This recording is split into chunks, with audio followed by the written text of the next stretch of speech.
मराठा आरक्षण उपसमितीची आज महत्त्वाची बैठक होणार आहे। मराठा समाजामधील नागरिकांना आतापर्यंत सरकारकडून देण्यात आलेल्या सुविधा आणि योजनांचा आढावा या बैठकीमधून घेतला जाणार आहे।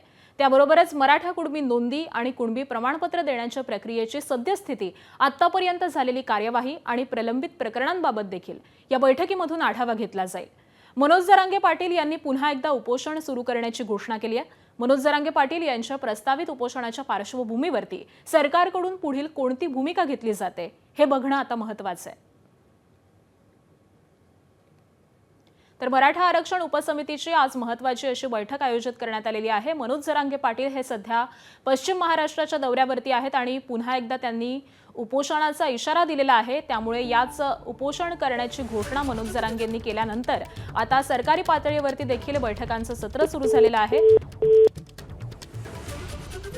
मराठा समाजामधील नागरिकांना आतापर्यंत सरकारकडून देण्यात आलेल्या सुविधा असतील, त्याचबरोबर विविध योजना असतील, याचा आढावा आजच्या या उपसमितीच्या बैठकीमधून घेतला जाणार आहे।